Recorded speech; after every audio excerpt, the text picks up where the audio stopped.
Welcome back. And if your eyes have already grown heavy, that's perfectly fine. This story isn't meant to be followed sharply. It's meant to drift beside you, like a soft breeze passing through a half-open window, encouraging your thoughts to slow down without asking for any effort in return. So let's step quietly into the next part of the desert library that no kingdom claimed. Entering the main hall, the doorway behind us fades into a low, sandy glow, the desert outside already softening into a blurred memory.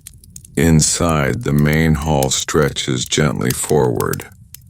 Not grand, not imposing, but patient. The chamber is built from stone the color of calm morning light, a shade between pale sand and old parchment. It looks as if it has been listening for a very long time. The first thing you notice is how still the air is. Not stale, not heavy, just still, as though movement has politely chosen not to disturb the room. Even sound behaves differently here. Footsteps don't echo. Breathing seems quieter. Your presence feels softened, wrapped in a calmness older than memory. The shelves with nothing written on them. Along the walls, rows of shelves are carved straight into the stone. Not a single scroll, not a single fragment of paper, not even the slightest stain, where something might once have rested. Just smooth, precise surfaces, unmarked, untouched, and strangely comforting. Historians argued for years about what these empty shelves meant. Some suggested that the library was looted long ago. Others claimed that its collection had simply disintegrated in the dry desert air. But a few quiet scholars, the kind who preferred soft questions to loud answers, believed something different. They believed the shelves were never meant to hold anything physical at all. They said the niches felt too evenly worn, as though shaped not by hands, but by time, patience, and the gentle intention of being left alone. One scholar described them beautifully. The shelves look as though they were carved to hold ideas that never needed writing down. A boring theory, perhaps, but an oddly soothing one.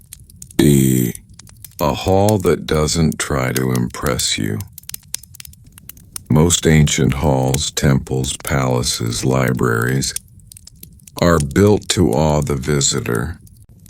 Tall ceilings, grand statues, bold carvings. This hall, however, does precisely the opposite. The ceiling is low enough to feel familiar.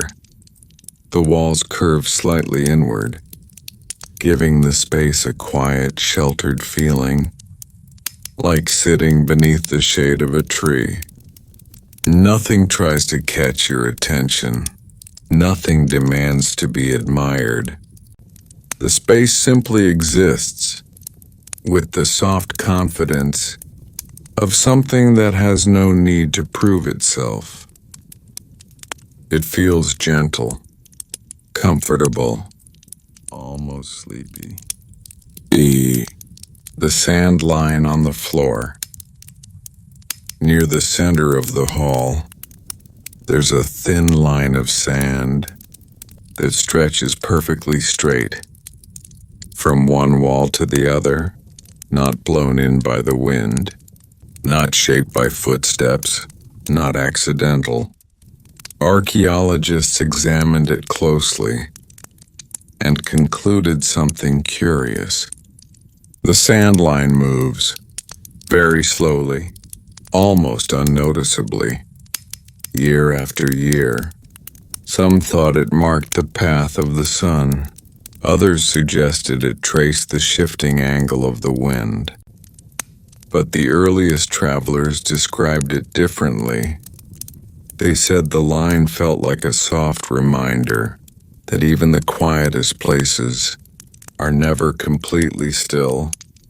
A place so calm that sand itself takes centuries to decide where to settle. A whispered theory. Among the most boring but strangely charming ideas proposed about this hall is one that very few scholars mention publicly. It says that the library was built for thinking, not storing, not reading, not writing, just thinking. The empty shelves? A reminder that thoughts don't need to be captured. The smooth air? A way to let the mind soften without being pulled anywhere. The stillness? An invitation to listen to your own quiet. The theory may not be groundbreaking, but it has a comfortable warmth to it, like a blanket you didn't expect to find at the foot of your bed. The quietest corner in the hall. At the far end of the chamber, there is a small alcove, carved into the stone, a half-circle niche, barely deep enough for a person to sit in. It holds no object, no carving, no inscription, but every visitor who has stepped into that alcove reported the same sensation. The moment they sat down, their breathing naturally slowed, their thoughts settled, their shoulders dropped, not through meditation, not through intention, just naturally, as though the alcove itself exhaled slowly and invited them to do the same. Some described it as the only place they'd ever felt thinking become optional. A place designed for gentle forgetting. Scholars now believe this hall served as the library's center of calm, a space not meant to accumulate knowledge, but to release the need for it. A place where nothing was written because nothing needed to be remembered. A place where quiet was the only text. A place where you could sit, rest your eyes, and feel the world's noise soften into something almost comforting.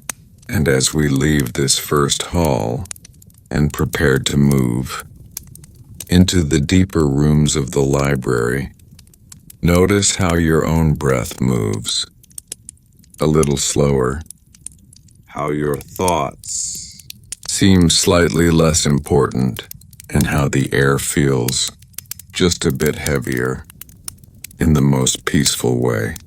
Because the next room, the room that collects quiet, is even softer than this one. Tonight's story may sound simple, calm, even uneventful at first glance, but it carries a small, strange mystery that historians still shrug their shoulders at. In the far eastern desert, there once existed a library that no kingdom claimed, no empire defended, no ancient text mentioned. It simply appeared in records one year and faded again without a sound. And if you listen closely, you might hear exactly why it remained, beautifully and peacefully forgotten, setting the atmosphere. Imagine a desert so old that the sand has stopped trying to shift. Dunes curve like tired waves frozen in place. The wind moves slowly, dragging long sighs across the open land. In the middle of this calm emptiness, a rectangular stone building sits half buried. Its walls are smooth, pale, and worn so evenly by the centuries that they feel like the surface of a river pebble, rounded, patient, unbothered. Scholars who visited the site described it using the same quiet phrase. It looks as if the desert polished it, a place softened by time, rather than shaped by hands. The door that doesn't lead to a door.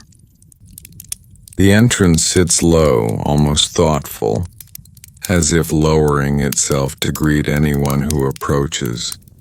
There is no dramatic carving, no inscription, no date, not even a name. It is the most unassuming doorway in the history of architecture, which ironically is exactly why historians became fascinated by it. Behind that entrance lies a hall so plain that it borders on elegant. Stone walls, stone floor, shelves carved directly into the structure, as though someone decided wood was too lively for such a quiet place. Why historians found it strange. You see, every library is built for someone, a king, a city, a dynasty, a scholar. But this one holds no sign of ownership, no crest, no symbol, no style that matches any era. It simply exists, as peacefully as the desert around it. And surprisingly, that's what made people stay. They walked in expecting answers, and walked out feeling as though they had stepped into a room that didn't want to be explained. Not mysterious, just uninterested in attention. Inside the air that barely moves. The air inside the library feels thick and cool, but not cold. It drifts in a very slow pattern, like the gentle rise and fall of someone sleeping next to you. Dust doesn't float, it hangs, as if deciding it has finally done enough moving for one lifetime. The shelves contain no scrolls, no books, just empty space carved with surprising precision. Each niche is smooth and soft to the touch, worn by nothing except the quiet passage of centuries. The most boring item ever found. In the center of the main hall, archaeologists found a stone slab with a single line chiseled into it. Place what is meant to be remembered. Nothing else. No instructions. No signature. No offering. Just that gentle request. But the slab was empty. And it had always been empty, which led to one of the most charming theories in boring history. Perhaps the library was never intended to store books at all. Perhaps it was built to store silence, the calm mystery. No one knows who built it, no one knows when, no one knows why. And strangely, no one seems bothered by these unanswered questions. Visitors would enter with curiosity and leave noticeably calmer, like someone who accidentally took a deep breath. For the first time in weeks, it is this gentle, uneventful presence that made the desert library one of the most peculiar and beloved forgotten sites in old desert history. Tonight we will explore it. hall by hall, stone by stone, breath by breath, until the quiet of the place slows your thoughts to the same soft rhythm that shaped it. Before we step further inside, take a slow breath, soft, unhurried, the kind of breath the room itself would take if stone knew how to rest, not by force, not by intention, but simply by being what it is, a room designed, or perhaps shaped by time, to collect quiet the way deserts collect heat and oceans collect light. The passage into stillness. Leaving the hall of unwritten shelves, the corridor narrows gently. The air grows noticeably cooler. Not cold, just cool enough that your skin becomes aware of the change. The walls on either side curve inward ever so slightly, like two hands cupping a flame. A design meant not to guide, but to soften. And though your footsteps make no sound, you can feel their rhythm, slowing, matching the quiet ahead. At the end of the passage, a low archway appears, simple, uncarved, half lit by a thin spill of desert light that seems to pause before entering the room beyond. Inside the room that collects quiet, stepping through the archway, you enter a rounded chamber. Unlike the hall behind you, here the ceiling curves down into a soft dome that looks almost like the inside of a clay vessel, smooth, warm-toned, and gently glowing with reflected light. The floor is slightly sunken, creating a shallow basin of space where the air feels thicker, denser, but wonderfully calm. Visitors described the sensation as though the room had learned to hold silence the way a bowl holds water. If you whispered, your voice would not echo. It would simply fade, not disappear. Just settle, like dust, onto a quiet shelf. The stone lamp without a flame. At the center of the room rests a round stone pedestal, barely knee-high. On top of it sits an object archaeologists call the stone lamp, a shallow dish carved from pale, smooth rock. It is not burned, not charred. It has never held a flame. Yet the surface is slightly polished from centuries of hands gently brushing over it. Many believed that people once gathered around this stone, not to read, not to write, but simply to sit and reflect. The stone lamp feels less like an artifact and more like a quiet companion, a presence created to remind whoever entered that they did not need to bring anything with them.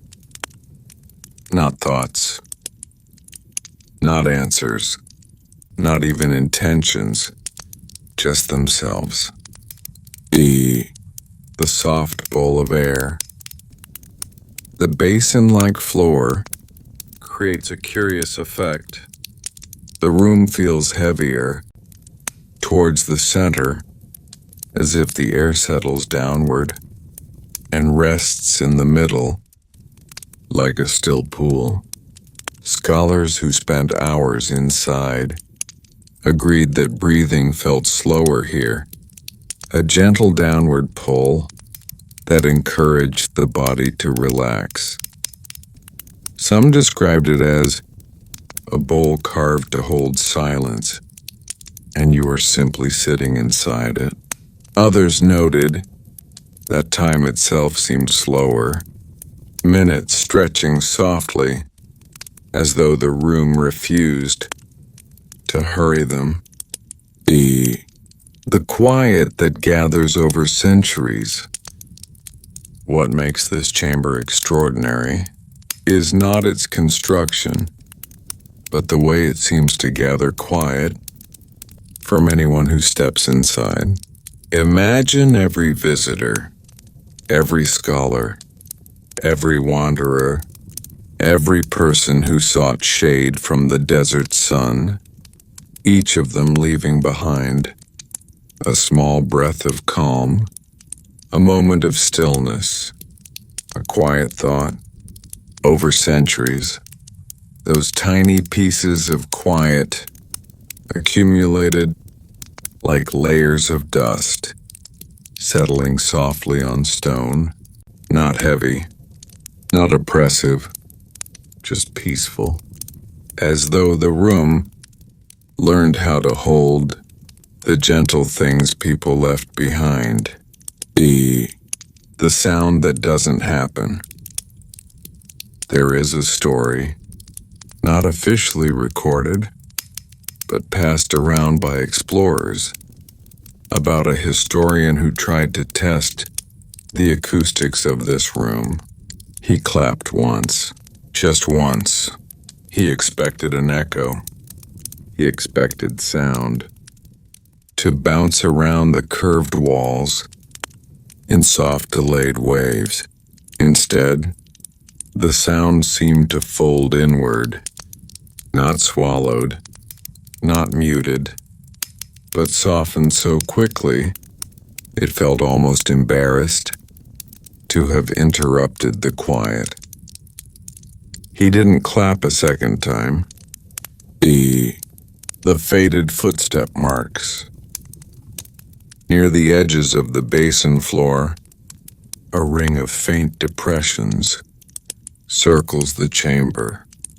Not carved, not intentional, just small, shallow marks where generations of feet have stood still. Slow thinkers, tired travelers, curious dreamers. These spots are slightly smoother than the rest of the stone, polished by the weight of silent moments. If you stand there, you feel it.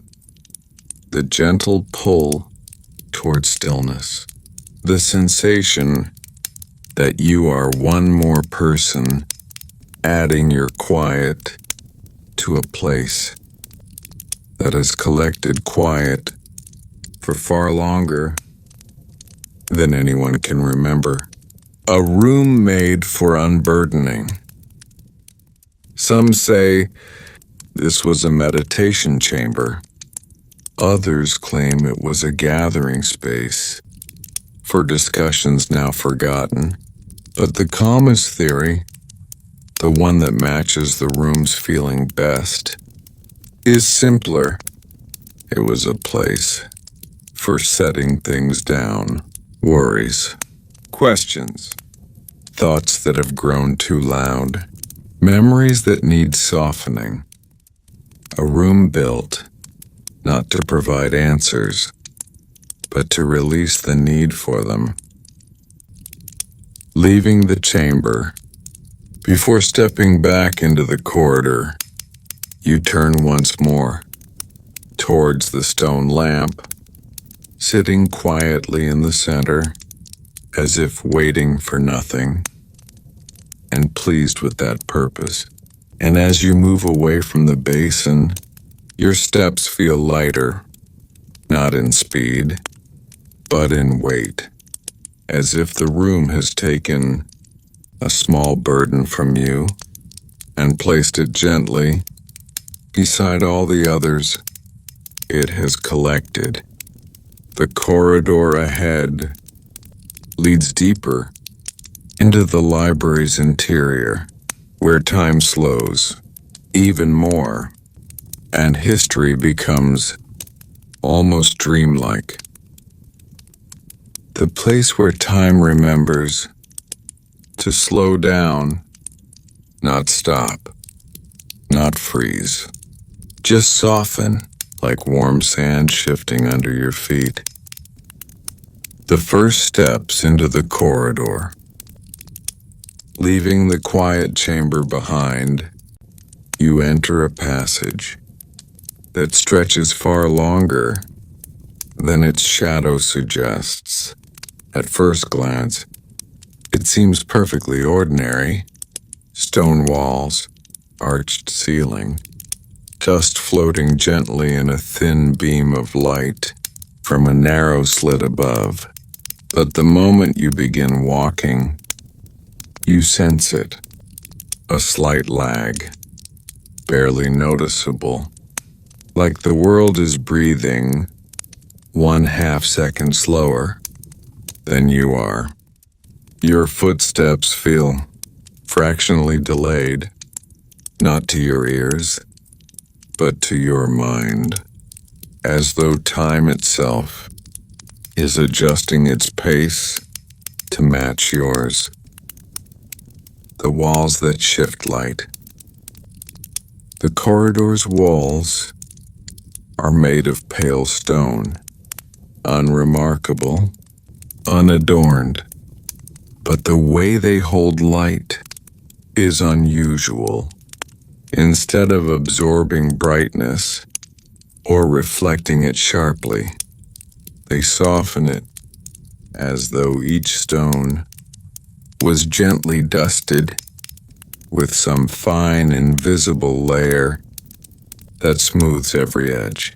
Light enters here, like a tired traveler entering a quiet room, slowly. Thankfully, without urgency, walk a few steps, and the light changes subtly. Not brighter, not dimmer, just different, as if the stones are remembering the color of the sun from an earlier moment. The distant sound of sand shifting. Sometimes, in the far distance, you hear the faintest sound, not footsteps, not whispers, but something softer, like sand sliding down a dune, slow, steady, almost rhythmic. Historians once believed the sound was caused by the desert wind feeding through cracks, but the corridor has no cracks, no openings except the thin slit above. But the moment you begin walking, you sense it.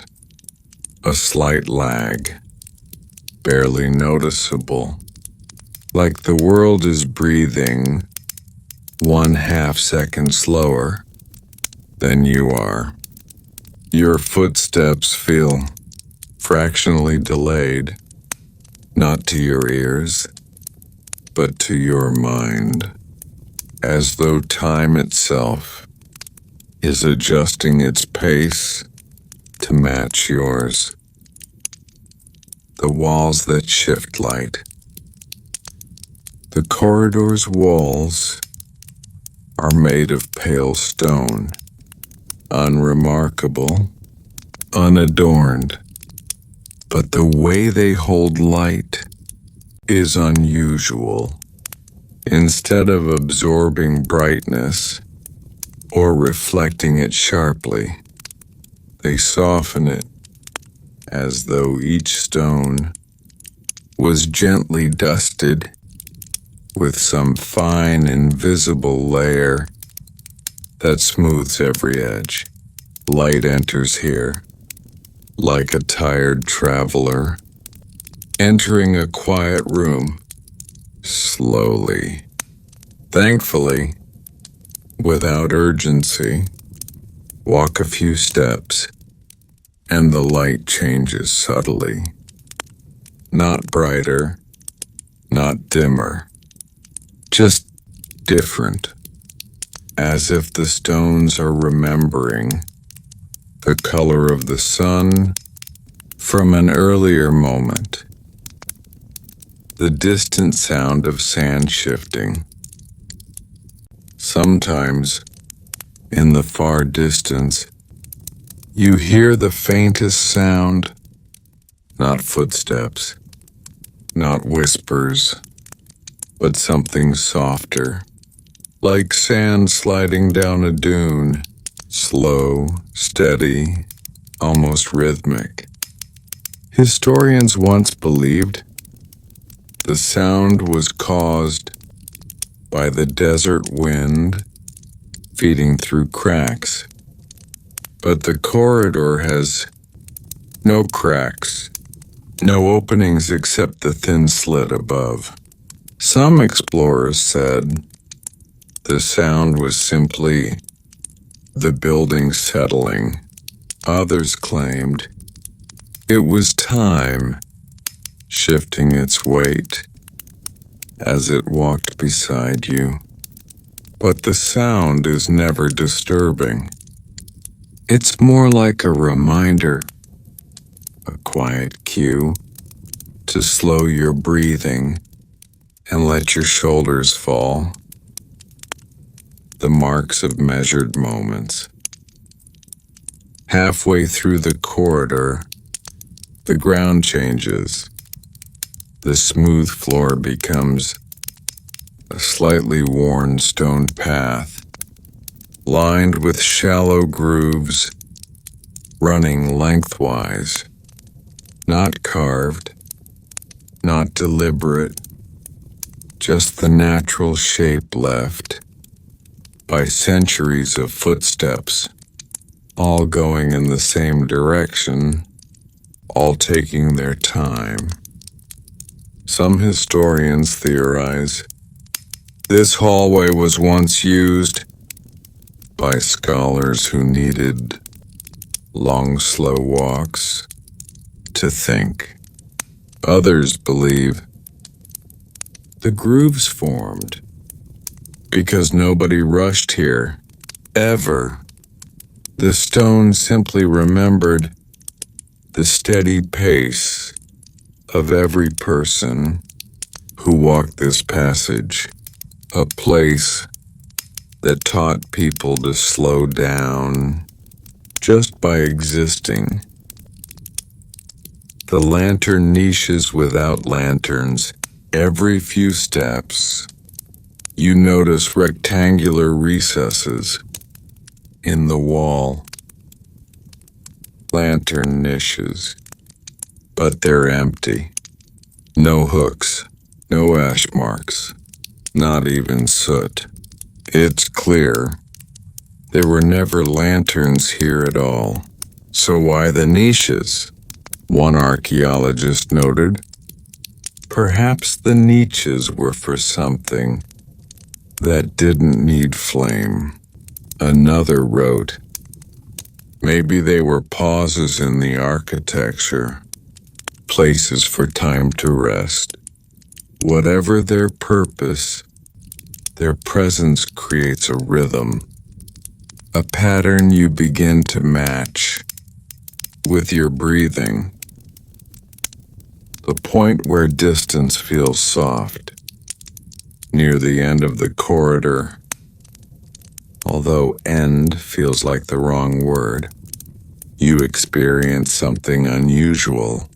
Distance feels soft. You take a step, and it feels like more than one. Not larger, not faster, just longer, as though space itself is stretching your movement and making it smoother. This sensation lasts only a moment, but it's enough to unsettle any normal sense of pace, not in a frightening way, in a strangely comforting way. like floating. Some explorers said this effect was psychological. Others swore it was architectural magic. But most agreed on one thing. Walking through this corridor felt like drifting through memory. Not quite here, not quite then, but somewhere gentle in between. The curve that shouldn't exist. The corridor, perfectly straight until now, ends with a curve. A slow, sweeping one. So gentle, you barely notice you're turning. Yet architectural surveys show no curve in the building structure. The map says the hallway is straight, but every visitor turns. This small bend doesn't disorient you. In fact, it feels natural, a soft redirection, like the path of a river flowing around a stone. Some historians call it the memory curve, because it feels like the building is guiding you towards something important without telling you why. The slow doorway.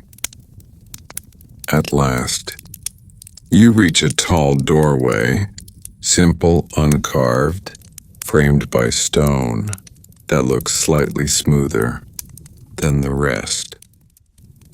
It is called the slow doorway because anyone who passes through reports the same sensation.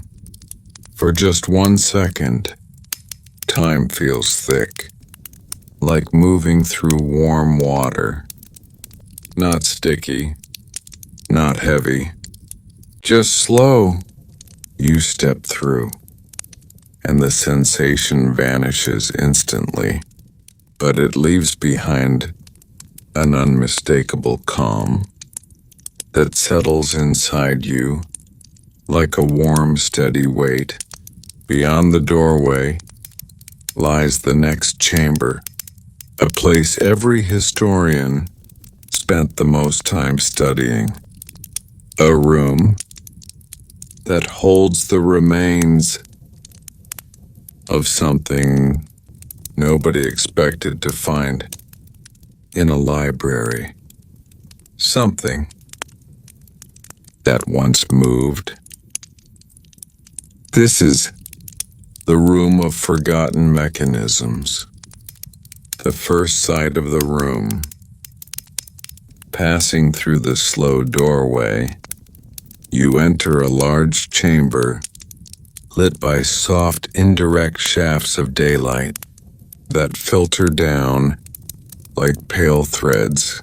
The room is circular, much larger than the previous spaces, and lined with alcoves, deep shadowed recesses that once held objects, now long removed. But at the center stands the reason.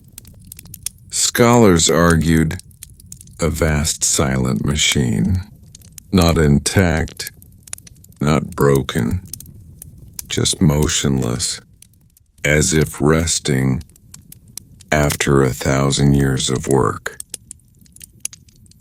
The great circular platform. The machine's base is a wide stone platform, perfectly round, with a diameter nearly spanning the room itself. Its edge is carved with repeating lines that resemble the markings of a great clock, but not one that tells time. Instead, the marks seem to divide movement, not hours.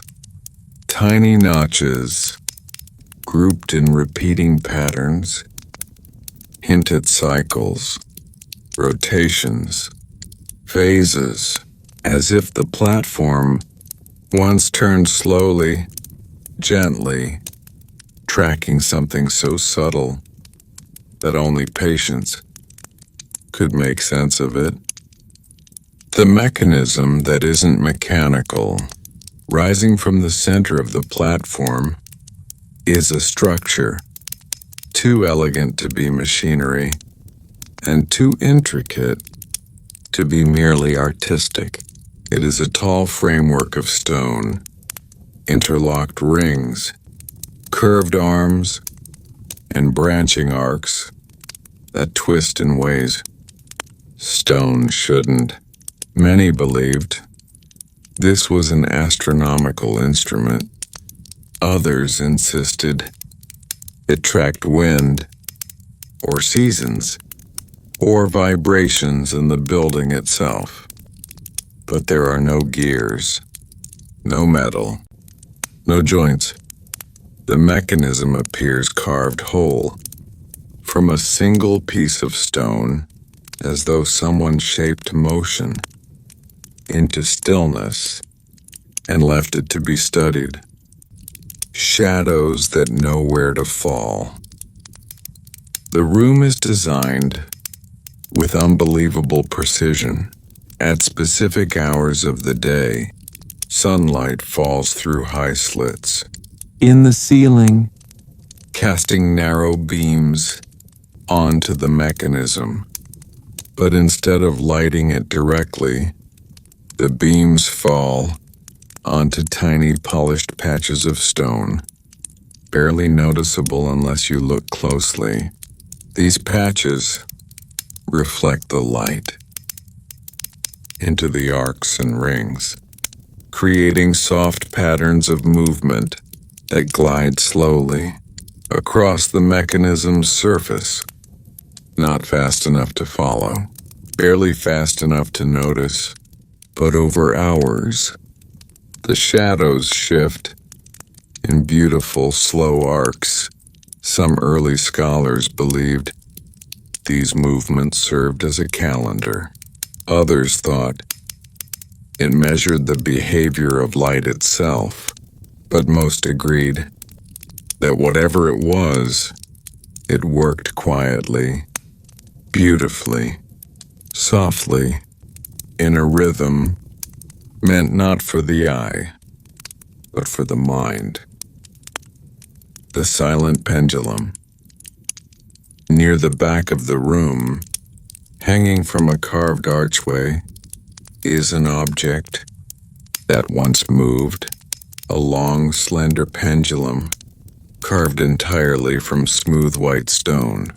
It hangs perfectly still, not because it is frozen, but because the air here is so calm that nothing disturbs it. If you look closely, you see a faint notch on the floor beneath it, a mark left by centuries of movement. The pendulum swung once, slowly, with a rhythm so gentle that observers wrote, its movement was not for timekeeping, but for thinking. Now it rests, as if waiting for the world to become slow enough to begin again. The forgotten alcoves. Around the room's circular wall, 24 alcoves stand empty. Each alcove has a shallow groove where an object once sat. Some historians believed these held scrolls. Others said instruments. One suggested they held stones with inscriptions now lost to time. But a more tranquil theory emerged later. The alcoves were meditation stations, spots where scholars sat and watched the machine move through its day-long cycles. The grooves match the width of a seated figure. The stone is smoothed, by centuries of quiet observation. Imagine scholars sitting in silence, watching slow shadows move across stone rings, losing track of hours, because the machine didn't measure time, it dissolved it. The room's strange acoustics. Even speaking softly here feels unusual. The room doesn't echo, nor does its silence sound. Instead, it spreads sound out, a soft, airy quality that makes even whispers feel weightless. Several researchers noted that thinking here felt cleaner, as if the room's design filtered mental noise the same way its curves filtered sound. It is a space built for slow thought, not the kind that rushes toward answers, but the kind that drifts toward understanding. The theory of the slow machine. One interpretation, found in a late journal entry by a forgotten scholar, suggests the mechanism did not measure time. It taught patience, not a clock, not a calendar, but a teacher. A device that moved slowly enough to encourage the observer to slow down with it. A mechanism built not to track the world, but to steady the mind. Whatever its true purpose, the machine now sleeps, but its presence still carries the weight of countless silent hours spent in its company. Leaving the room, you turn once more toward the stone rings, the gentle shadows, and the pendulum that no longer swings, and as you step away, you feel as though you're leaving behind a place that understands motion and stillness better than humans ever have. The doorway ahead leads to the final chamber, a room that wasn't meant to be found, a room that holds the last, softest secret of the Observatory of Quiet Stars. You've walked through quiet halls, stood in rooms that collect stillness, and watched a silent machine that once moved slowly enough to calm the mind. Now, your steps carry you toward the final chamber, a room not marked on any map, not found in any initial excavation, and not mentioned in any of the early historical surveys. A room discovered only when researchers stopped searching and simply rested. This is the last room before sleep, the hidden entrance. Leaving the room of forgotten mechanisms, you follow a narrow hallway that feels more like a crease in the building's memory than an intentional passage. The walls are close, smooth, unmarked. The ceiling lowers slightly, encouraging you to bow your head without thinking. Then, almost without warning, the corridor widens into a small circular space. No door, no sign, only a faint dip in the floor and a warm glow coming from somewhere you cannot see. Most scholars missed this entirely, not because it was hidden, but because it was quiet in a way that politely asked not to be disturbed. The room made of soft angles. Stepping inside, you enter a chamber constructed with geometry. Unlike any other room here, every edge is softened, corners rounded, walls slightly curved, floor sloped so gently you barely notice. There are no carvings, no patterns, no symbols, just smooth stone, the color of warm clay, holding a faint glow, as if lit from within. At the center lies a low stone platform, shaped like an unfurled petal. It is not a seat, not a bed, not an altar. It is simply a place to rest. The warm glow that comes from nowhere. The light in this room is unlike the sunlit slits outside. It is soft, steady, and golden, with no clear origin. It does not brighten the room. It does not cast shadows. It simply warms the air in a way that feels gentle on the eyes, the mind, the breath.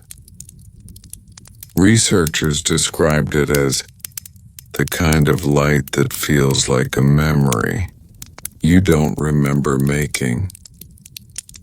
Some believed the stone itself glows after centuries of absorbing sunlight. Others argued there must be a hidden aperture. But the simplest theory, the most soothing one, is that the room's stillness creates the illusion of light, a glow that exists because the room feels like it should. The breath-like walls. If you sit quietly here, very quietly, you notice something extraordinary. The walls feel like they're breathing, not moving, not shifting, but subtly pulsing with the rhythm of warmth and coolness. Warm near the center, cool near the edges, warm, cool, warm, cool, as though the room is synchronizing itself with your heartbeat. But visitors agreed it had one effect. It makes the body relax without asking permission. A physiological lullaby. The purpose of the room. For decades, people argued about the purpose of this chamber. Some thought it was a meditative space. Others believed it was a transition room between daylight and darkness. But the most consistent idea, recorded in 4 separate journals, was this. It was a place to let the mind empty before entering the deepest archives. A psychological airlock, a room built to quiet thoughts one by one until the mind rested completely. A place that didn't contain knowledge, but created the state in which knowledge could settle. The soft circle on the floor, near the platform, is a faint circle etched into the stone, barely visible, almost faded. The circle is not perfect. Its edges waver slightly, as if drawn slowly by an unhurried hand. Inside the circle lies nothing. No tools, no remains, no objects. But every person who entered the room, no matter their background, reported the same sensation when standing inside the circle, a gentle heaviness, like a blanket, a slight warmth on the chest, a soft urge to close the eyes. Not sleep, but the step right before it. The moment between thinking and drifting. The room's quiet secret, the observatory, was a place of instruments, archives, stars, and movement. But this room held none of those things. No records, no tools, no signs of study, just quiet, and that was the secret. This room was built to restore the mind, a place where scholars, exhausted from hours of slow observation, could return to themselves, where thoughts loosened, muscles softened, and breathing settled into a natural rhythm. Before continuing their work, they entered this room to remember what stillness felt like. A room that wants nothing from you. The longer you sit here, the more you understand why this chamber was hidden in plain sight. It demands nothing, offers no instruction, requires no meaning. It is simply a room designed for the mind to stop trying, to stop reaching for answers, to stop holding on to questions, to stop moving faster than its own comfort. It is the final step in the Observatory of Quiet Stars, a place not to think, but to drift, not to learn, but to let go, not to study, but to rest. Leaving the last room, when you finally stand, your movements feel lighter, slow, unhurried, peacefully softened. The corridor outside waits quietly, almost as though it expected you to take your time. You walk back through the curving halls, through slow pathways, past silent alcoves, and into gentle light. And for a moment, you feel exactly what the ancient scholars felt. A calm mind, a steady breath, a softened world.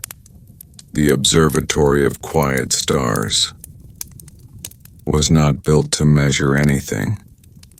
It was built to slow the human heart back to the pace it was always meant to live at. Thank you for walking so slowly with me, for breathing gently, for letting this forgotten observatory guide you toward rest. If your eyes haven't closed yet, let them drift now, softly, quietly, at their own pace. Good night from Sleep Flow Studio, where history sleeps. So you can too.